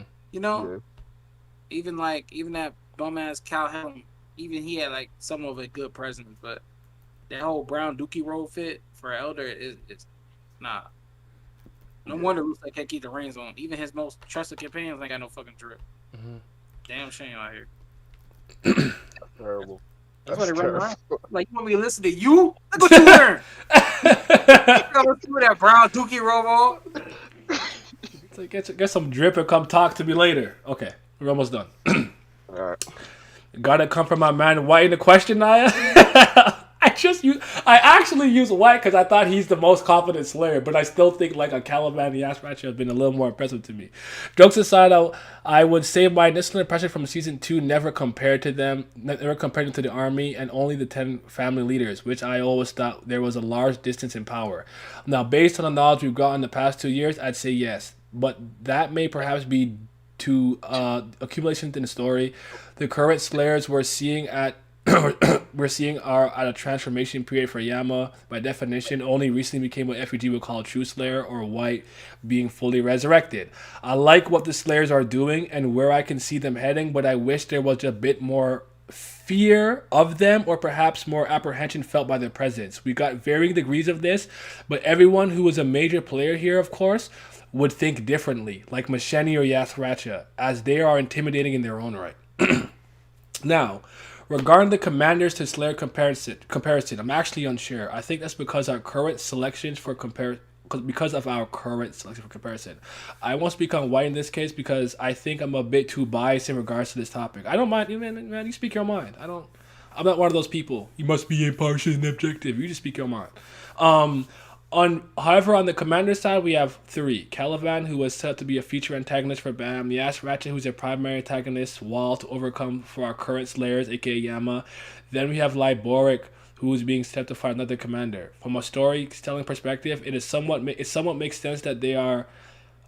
I lost where I was. They are portrayed with some slightly higher standing, as they will not be in the series as long. However, I believe that to be my opinion being twisted by accumulation to this arc. If I were to take a step back from that line of thinking, I would say that yes, the Commanders are being portrayed better for the fact that they are most likely in some cases peaked. Both the Slayers and Commanders earn their position, but the Army Commanders are forced into occupations like this on command far more often than they are. This was all a confusing way to say that I'm not sure where to stand, so I'm actually neutral to both points. Okay, that's kind of fair. Like, the Slayers can kind of be like, yeah, I'm a Slayer now. Like, oh, what you gonna do? I'm gonna hit the red light district. I'm gonna be out. Jihad says, hey, pull up. All right, we there. There ain't no. You can't tell that nigga no. Go ahead, East. Well, you know what? They have a point to a certain extent. That's why I'll aid to their point is like, all right, but there's a variation from what we've seen so far. Like Karaka was a newly fresh Slayer, so you can't really judge him because when he was still on the prowl making moves. And even on his own agenda, yeah, he was like, nah, give me that shit because I'm about to go kill Jihad. And he has his own objectives, but he seems to be the most in tune with what FUG is trying to do, per se. I agree. And then you got outsiders that aren't Slayers, but that are making moves under orders, like Jing Sun making moves, who's part of FUG, but is outside. He's just acting on a couple orders and stuff like that, but he's still a heavy hitter. Mm-hmm. And then you got people like Yama, who has his whole thing, but he's selfish, but he still cares about his people. Then you got White, who was doing his own thing even before he got sealed, his own thing. So I feel like how far we only seen like 3 actual, really 2 Slayers actually, and we know because we haven't seen White in full effect, but we know what the fuck shit he was on before he left. And Yama's been active, air quote, mm-hmm. for ages now, so we've seen what he's on. So I feel like, and we can't really do anything with Karaka because he's still a newborn fresh Slayer. So I feel like we haven't seen a full extent, but I feel like it's a wide variety of how these niggas operate, so to speak. And it's like they were saying, like, you know, you get the rank, you good. Can't nobody really check you like that. The elders may say something, but do you really pay attention to them? Because you seen what happened with Yama. He killed that ugly ass alien looking elder. That shit was not it. The envoy? Yeah, the envoy. Mule. Yeah. He destroyed that shit, and then it was like, all right, not the good one. Not Mule Love the goat. The fake one. The imposter. The imposter. He destroyed that thing, and it's like, you won't get away with this. It's like, yeah, fuck you. Destroyed it, and then, like, you see an elder here. It's like, and Calhoun was like, all right, there's no real consequences. Mm-hmm. They just needed, the only reason they didn't attack Yama because they want him out the way and stuff like that. But even then, they were kind of shook around her. sneaking around behind his back and this and that. And I was like, You can never forget that this whole plan was predicated like that's hope. We hope and pray this nigga don't wake up. That was the plan. Like And even more so, now I'm we thinking about that. we hope he stays asleep. Like this was the plan. Even more now, so that I was looking at that, and he over here getting beat up by Yasarachi. I'm like, Yeah. y'all niggas is pathetic. Y'all want to y'all want to doom? Yeah, y'all is serious. Anyways, hold on. Let's finish this off. Nope, they aren't as impressive as I thought they would be, but I have hope for White hanging on by a thread for some rock. I'm on my I have like 1 HP left for Karaka, yo. I'm on my knees. I'm fighting for my life over here for Karaka. I don't understand. I'm in the middle because the way the slaves were portrayed at the beginning of the story is that they were amongst the strongest people in the tower, which some Slayer are, but the Slayer we've seen don't live up to the expectation.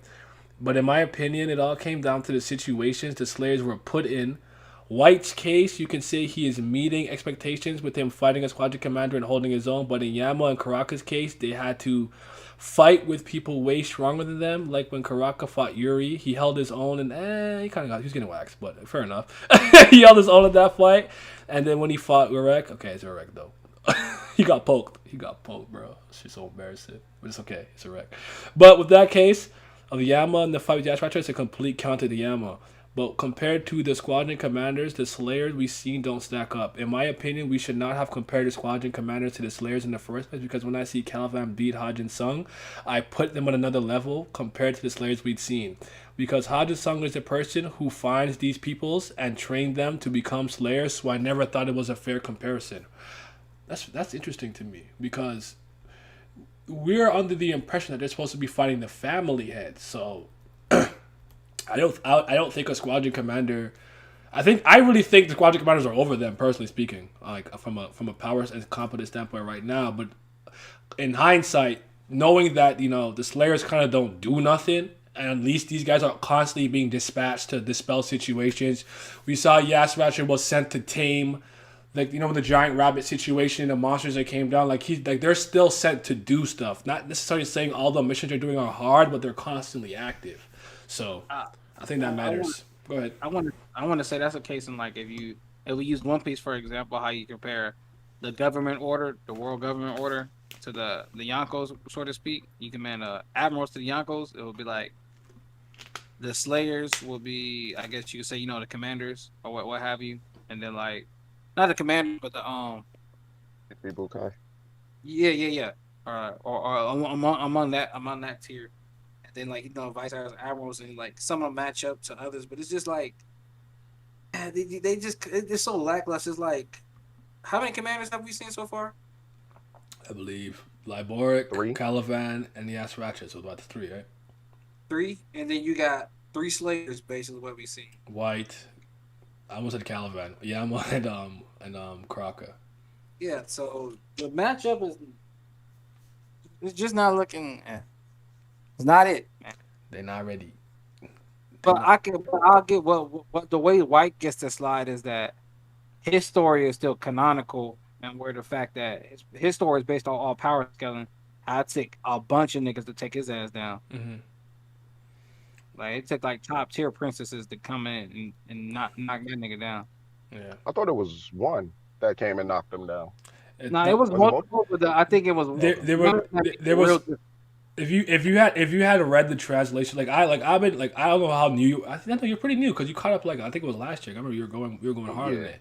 I've been reading Tower of God since 2010, right? So the translations have changed drastically, and you even remember there was one point where Milios called Mexethian Mexes. I remember that translation being changed with the language of speaking of Tower.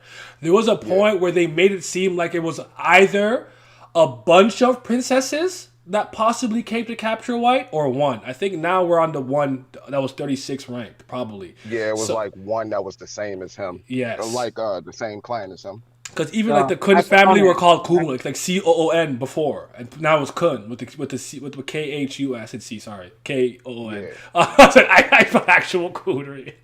My bad, but there's been a lot of translation stuff. So sometimes when people have to say stuff, I have to go back to see if maybe line changed how it was phrased, because there's a lot of things that I know that have been changed throughout time. So you have to be careful with that because trust me, even when they put remember they had a Bay Load Yama first, Oh my and God, Simi boy. was calling him Big Load. So yeah, you gotta be careful with that because line is garbage, dude. With Yeah. translations, So what we could take away, Ain't gotta tell even me. whether it was multiple or just Cougar. one, at least it was level 36 that took him down primarily. mm-hmm. And then it was like level 36 that took him down. So either with multiple or just that one, it still kind of says something about his level who had to come in and then squash. Then they didn't even kill him; it just kind of sealed him away, so to speak. Yeah. So it's like, okay, that could still test to like if he was truly at where he was supposed to be at, then you can see what a Slayer is supposed to look like. But Yama not representing us too good, and Karaka's still youngling, so he get a slot. I don't know. I'm not giving Croc a pass. Power wise, he get the slide. Character wise, that's a whole nother beast. We ain't even gonna touch that. All right. Yeah. All right. Slayers have been pretty mid, in my opinion. They were portrayed initially to be so fearsome and strong, and now we have niggas like White and Karaka being downplayed so hard. Jihad's army, especially Kallavan and Yasmatcha have been showing out. So I don't know. I feel you, Almighty. I feel you. I know you're. I think Kyle goes in the chat, but some of y'all answered like I'm happy I refreshed it because some of y'all answered like an hour ago. I believe that the Slayers have lived up to their expectations because it was only said that they were chosen to fight the family leaders, but it was not said that they were ready to do so. You know what? If you want to go that detailed, I guess that's fair. They didn't say that. All right. I'm not giving them that pass, but they technically didn't say they were ready. You're not wrong. They're not wrong. I feel like this arc gives them an opportunity to see where they stack up against the Jihad army. One thing for sure is that if White is able to devour Bam, he could be able to go toe to toe with his father, since that would give him an irregular status. We don't know how it's going to affect him if he eats the soul, though. We'll see. We don't know. We don't know how that works yet. We don't know if you eat an irregular soul, do you get like there's this like video game like title change to a regular from I don't know. I mean, a good case could be made when he ate that family head. So, like, that drain boosted him up damn near to prime white form. So, you can make a case for it, but at the same time, you're like, all right, cool. I don't think it's really going to be as much XP as you think it's going to be, though. You're going to copy and paste his the one in the Neo in the Matrix status. You're going to copy and paste it to himself. I can't deny it or undeny it, but it's interesting to think about. Go ahead. You want to get eaten, not do the eater. You want to get eaten, fucking around. Damn. Yeah. Watch his ass out. Like he going to get both the red and blue thrisser, both thorns. Had him drain on him, be like, he can control space and amplify himself. He's Thanos. Nah. Yeah, there's already an ongoing joke in my community that Bam is 25th Galactus, so or 25th Kirby. So that's how I call him. Yeah. Black Kirby out this bitch. So maybe that's where that came from. Maybe somebody in your community came and started calling him Kirby, but I think it was the Lazy was the one who first called him 25th Galactus for sure. I think it was him. I'm gonna give him credit for that because that was funny. Because remember he put the picture of Bam on Galactus' head just like eating planets and whatnot. The edit that was good. I feel like the Slayers were already at the levels of the family. I feel like if the Slayers were already at the levels of the family leaders, they would have already taken care of a long time ago. I think that's a point that's fair. That's a fair point. I remember Gustang told Erect that the family leaders are not threatened by Wolhike's son because if they did, they would have been dealt with. Is that what they said? Didn't he say that if you get mad, you could destroy my whole family on a whim? I'm gonna answer this question. Yeah, I'm gonna answer this question as your follow up question. Cal will tag on a second. Brian said, I think some of them, especially the oldest Slayers, can throw hands with the family heads if paired with an elder. For the current Slayers, they should be able to take on Squadron Commanders if the matchup is alright. Okay. And Boy Marv said, I was joking in the live, but my honest answer is no, they aren't disappointing, but overhyped. They are very strong, okay, not a threat for Jihad to care about, and that's my problem. That's a problem. They aren't strong enough right now. You see what I did there? They aren't strong enough right now.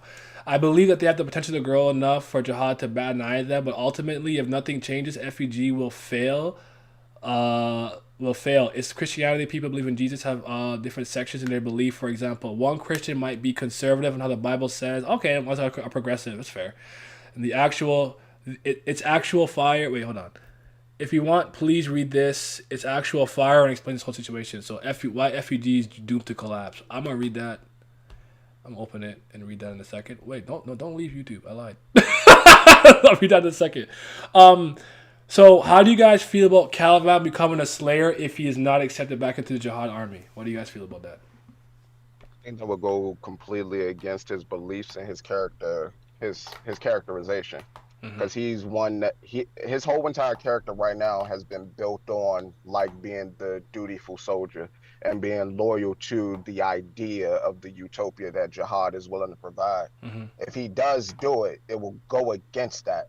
But then again, there has also been some development in his character that showcase he kind of cares more so about his people than he does his own goal, so to speak. That's fair. Because when they went down, he was like, "Yo, Labor, run me my ones, please, please.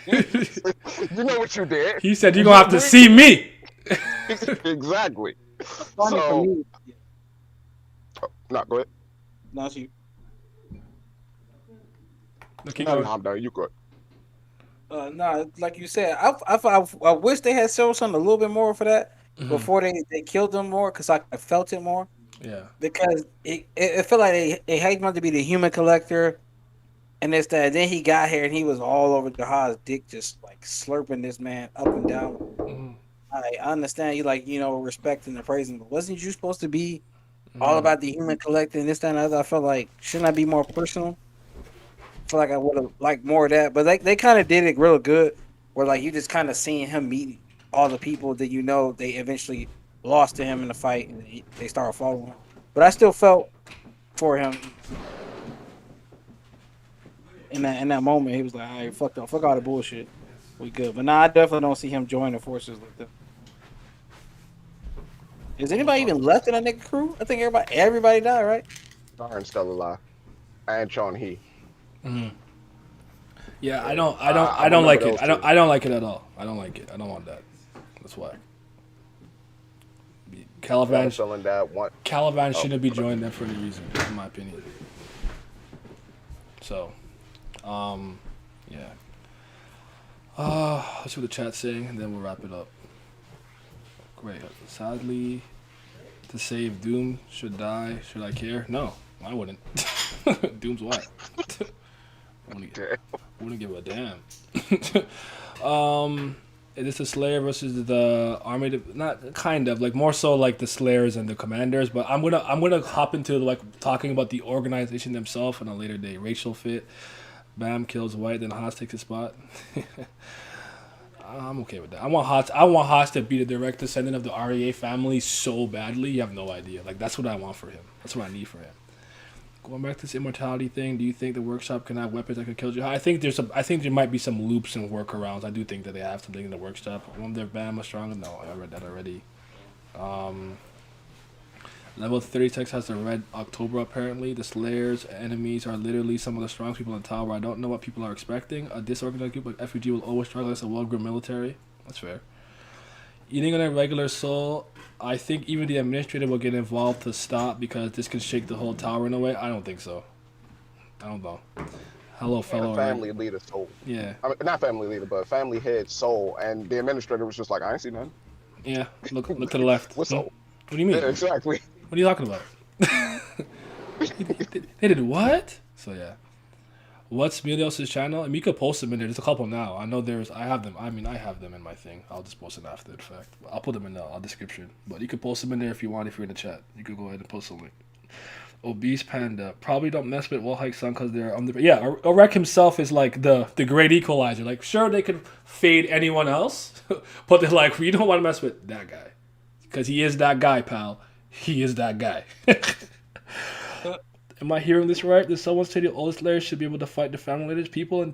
The TOG wiki is free. It looks like it's literally ranked under the most family heads. But Blaze, the rankings are also, remember, recognition, influence, not just power. You can't only go. I understand why you'd want to, and why it's easy to go off that, but you have to understand there's two other variables. Edwan, wow. Evan is top 100. He's not that strong, but he's a great silver dwarf, and he has a lot of good items like the Fisher Frog and whatnot. He's not that powerful. Bayek Ryun is a leader of Walt Sai Hong. You do think he's stronger than Urek? You know what I'm saying? Like you have to take that into consideration. Have I read the Breaker? I read the Breaker. I haven't really read it. I haven't read it since the New Waves. Like I don't know, give or take 60 chapters in. Real quick, now to add to what you had about the whole ranking thing, because I think a lot of people get that confused, and it feels like SIU went out his way to explain it even further with Evankel when Evankel was talking with Lefebvre. Evankel was lower than Lefebvre at that. No, Evankel dropped out of like because she was the second floor ruler, the test ruler. Yeah. Yeah, and she lost that position. Yes. And dropped like 300 or something, right?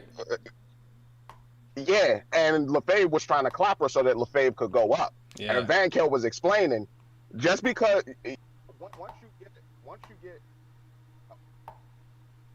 you get to these higher numbers, it's different. This is a different ball game. That's when it becomes more so about power. Yeah. My bad. I don't know if I was dropping that out or anything. A little bit, but I got what you said. No, you're right though. Yeah, you're right. The BAM cosplay is never coming. I ain't cosplaying as BAM. I could do a wreck, have my chest out. I could do that. Wouldn't be surprised if Dory might start giving Kallavan specific orders or something instead of putting him in the back spot as a Squadron Commander. That'll be interesting. Can a Dory eliminate F.U.G by herself based on what that big head guy said? I don't know. We'll see. But anyways, that was good.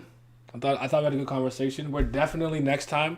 What I want to do is I want to dive into the inner machinations of the various organizations. I'm gonna go into them. I'll probably do them one by one just to keep it focused. Starting with F.U.G, then I think I'll do the Jihad Empire, and then we'll do Walk Hike Song last. If there's any other groups you could think of that you're kind of interested in knowing, you guys can let me know. But any final comments before I end the stream? Neko season. Meow, meow, meow, meow. And there it is. By the way, follow Milios and subscribe to him, or else I'll beat your ass. I will beat it. I will beat their ass.